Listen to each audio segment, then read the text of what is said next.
ইন্নাল হামদুলিল্লাহ ওয়াসসালাতু ওয়াসসালামু আলা রাসূলিল্লাহ ওয়া আলা আলিহি ওয়া সাহবিহি ওয়া মান তাবি'আহুম বিইহসান ইলা ইয়াউমিদ্দিন ওয়া সাল্লামা তাসলিমান কাসীরা আম্মা বাদ ফাইত্তাকুল্লাহ ইবাদাল্লাহ।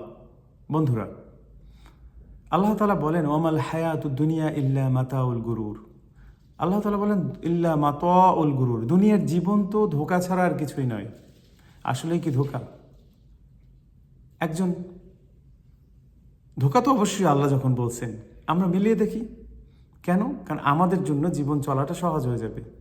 একজন কিশোরকে যদি বলা হয় তুমি বড় হয়ে কী হতে চাও, একজন যুবককে যদি বলা হয় বা তাদের প্রত্যেকের যে যে এইমটা যদি আমরা দেখতে পারতাম তাহলে দেখবো এটাই, অনেক টাকা কামাবো, বাড়ি গাড়ি করবো, সুন্দরী দেখে ভালো দেখে বিয়ে করব এবং দেশ বিদেশ ঘুরবো, অনেক সম্পত্তি থাকবে, অনেক টাকা থাকবে, অনেক সন্তানদি থাকবে, তারপর নিজের কিছু ফার্ম থাকবে, থাকবে, অর্থাৎ সচ্ছলতার চরম শিখরে, অর্থাৎ যার যেরকম আকাঙ্ক্ষা অনুযায়ী সে সেরকম চায়। তারপর কি করবো যদি জিজ্ঞেস করা হয়, একদিন হঠাৎ করে মরে যাব।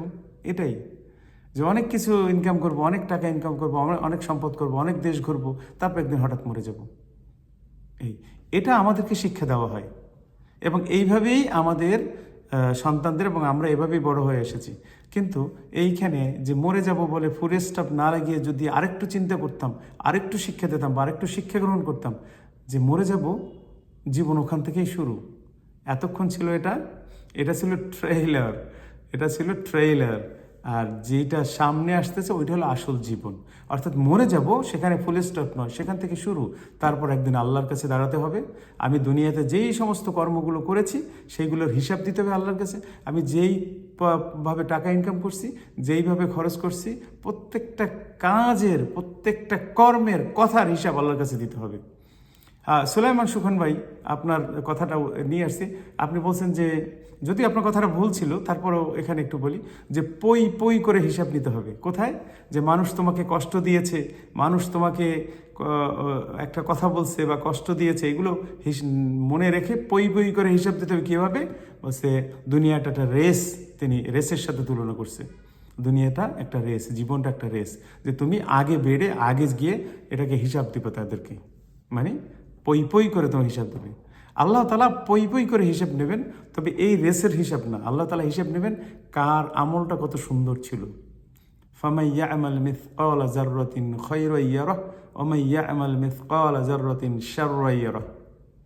যে কেউ যদি একটা শস্য দানা পরিমাণ ভালো কাজ করে সেটারও হিসাব দেওয়া হবে, আর কেউ যদি একটি শস্য পরিমাণ দানা খারাপ কাজ করে, অন্যায় কাজ করে, সেটার হিসাব দেওয়া হবে। আসলে মানুষকে ক্ষমা করে দেওয়ার মধ্যেই, সুলাইমান সুখন ভাই আপনাকে উদ্দেশ্য করে বলছি যে মানুষকে ক্ষমা করে দেওয়ার মধ্যেই হলো মহত্ব। আপনি দুধে দেওয়া নন, আপনি মানে আমরা সবাই মানুষ, নিশ্চয়ই মানুষ অপরাধী, জন্মগত সূত্রে অপরাধী। নফস আছে একটা, নফসের কারণে অনেক কিছু অপরাধ করে ফেলি, অন্যায় করে ফেলি, পাপ করে ফেলি। সুতরাং আল্লাহর কাছে ক্ষমা চাইতেই হবে, আমাদের বিকল্প কোনো রাস্তা নেই। আর আমি যদি আল্লাহর কাছে ক্ষমা আশা করি তাহলে আমাদেরকেও ক্ষমা করে দেওয়া উচিত, কারণ ক্ষমা একটা আল্লাহর মহৎ গুণ। আমি যদি কাউকে ক্ষমা করতে না শিখি তাহলে আল্লাহ আমাকে কেন ক্ষমা করবেন? তো যেটা বলছিলাম যে দুনিয়াতে আমি টাকা পয়সা অনেক কিছু, এইগুলো আমাদের স্বপ্ন যে আমরা অনেক টাকার মালিক হব, অনেক বড় হব, অনেক কিছু হব। কিন্তু আপনাকে যদি বলা হয় যে আচ্ছা তোমাকে আমি একটা স্বর্ণের শহর দিয়ে দিলাম, বিরাট একটা শহর যার ভিতরে সমস্ত ইট পাথর সব স্বর্ণের, কেমন লাগবে? বলে অনেক ভালো লাগবে। বলছে জীবনে কিছু করতে হবে না, কোনো কিছু করতে হবে না, ওটা দিয়ে বসে বসে খাওয়া যাবে। এখন যদি বলা হয় ঠিক আছে তোমাকে এত বড় একটা জিনিস দিলাম, তোমার তো আর কাজ লাগবে না কোনো কিছু, তোমার হাত দুটো আমাকে দিয়ে দাও, তোমার দৃষ্টিশক্তিটা আমাকে দিয়ে দাও, তোমার কণ্ঠনালী আমাকে দিয়ে দাও, কথা বলার শক্তিটা দিয়ে দাও, বা তোমার যে কোনো একটা চলার শক্তি দিয়ে দাও, বলার শক্তি দিয়ে দাও, চিন্তার শক্তি দিয়ে দাও, যে কোনো একটা দিয়ে দাও এর বিনিময়ে। বলে পাগল হইছো? হ্যাঁ, শুধু এই একটা স্বর্ণের শহর কেন, তামাম দুনিয়াটার বিনিময়েও আমাকে আল্লাহ যেই জিনিসগুলো দিয়েছেন, সুস্থতা, এটা আমি কিছুতেই দেব না, কাউকেই দেব না। এটা না একটা হাত, না একটা পা, না শারীরিক সুস্থতা, কোনো কিছুর বিনিময়ে এগুলো হয় না। কিন্তু আল্লাহ তো এগুলো আপনাকে ফিরিয়ে দিয়েছেন। আর আপনি সামান্য কয়টা টাকার জন্যে আমরা আমাদের কথা বলছি, যে সামান্য কয়টা অর্থের জন্যে আমরা এই হাত নষ্ট করতেছি, চোখ নষ্ট করতেছি, হাত দিয়ে হারাম জিনিস উৎপাদন করতেছি, হাত দিয়ে হারাম জিনিস পৌঁছে দিচ্ছি, চোখ দিয়ে হারাম জিনিস দেখতেছি, মুখ দিয়ে হারাম জিনিস খাইতেছি, পা দিয়ে চলে হারাম জায়গায় যাচ্ছি সামান্য কয়টা টাকার জন্যে। অথচ এই টাকাই আপনাকে যদি দেওয়া হয় আর বিনিময়ে বলে যে হাতটা দাও বা চোখটা দাও, দিব না, আমরা দিব না। আল্লাহ এগুলো আপনি আমাকে একেবারে ফ্রি দিয়েছেন। বিনিময়ে আল্লাহ চান যে আল্লাহর হুকুম মানা, আর আল্লাহ যেই রাসূল পাঠাইছেন মুহাম্মদ রাসূলুল্লাহ সাল্লাল্লাহু আলাইহি ওয়াসাল্লাম সর্বশেষ এবং খতমান নবীন, আমাদেরকে তার হুকুম মেনে তার আনুগত্য করে আমরা আল্লাহর হুকুমগুলো মানি। এটাই হলো আমাদের জীবনের সার্থকতা, জীবনের পাওয়া। তো আল্লাহ তাআলা যেখানে বললেন ওমাল হায়াতুদ দুনিয়া ইল্লা মাতাউল গুরুর, দেখেন আসলেই তো যেই টাকার জন্য আমরা নিজেদের সম্পদ নষ্ট করতেছি, হাত পা, মানুষ পেটের জন্য চাকরি করে, আবার চাকরির মধ্যে এমনভাবে ডুবে যায়, দেখা যায় সকাল সন্ধ্যায় খাওয়াই হয় না, তার সারাদিন না খাই থাকে, কয় ভাই আজকে আর খাইতে পারলাম না, কাজের চাপ এত বেশি। অথচ সেই পেটের জন্যই কিন্তু চাকরিটা, কাজটা, তাই না? কিন্তু আবার সেই কাজের চাপে পেটকে বন্ধক রেখে দেয়, পেটকে লক করে দেয়, তালা মেরে দেয়।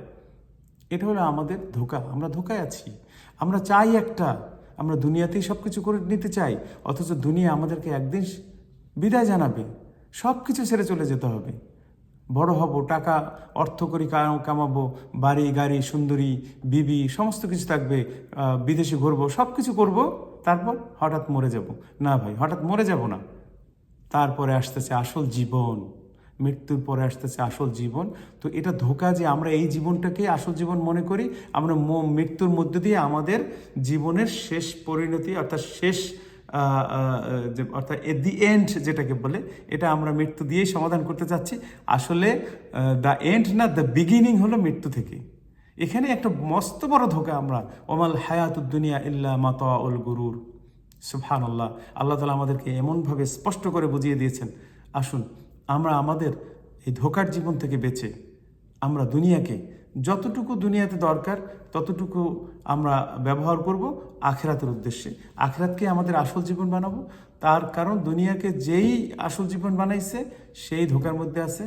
আল্লাহ তাআলা আমাদের এই ধোঁকা থেকে উদ্ধার করুন, এবং আমরা চাই যে প্রত্যেকে আমরা যেন আল্লাহ তাআলার হুকুম মেনে এবং মুহাম্মদ রাসূলুল্লাহ সাল্লাল্লাহু আলাইহি ওয়াসাল্লামের তরিকায় চলে যতটুকু সচ্ছলতা আসুক কোনো সমস্যা নেই, কিন্তু সেটা যেন আখিরাতের উদ্দেশ্য হয়। সম্পদ আসুক, সেটা যেন আখিরাতের উদ্দেশ্য হয়। বলে টাকা পয়সা, সুন্দরী স্ত্রী বা ভালো পরিবেশ বা ভালো দেশ, ভালো জাতি, সবগুলো আসুক, কোনো সমস্যা নেই, আমরা ওয়েলকাম করব। কিন্তু সবগুলো যেন আখিরাতের উদ্দেশ্য হয়, একমাত্র আল্লাহ তাআলার উদ্দেশ্য হয় এবং মুহাম্মদ রাসূলুল্লাহ সাল্লাল্লাহু আলাইহি ওয়াসাল্লামের সুন্নতে তরিকার উপর হয়। আল্লাহ তাআলা আমাদের সবাইকে তৌফিক দান করুন। আকুলু কওলি হাযা আস্তাগফিরুল্লাহ আযীম ফাস্তাগফিরুহু ইন্নাহু হুয়াল গফুরুর রহিম।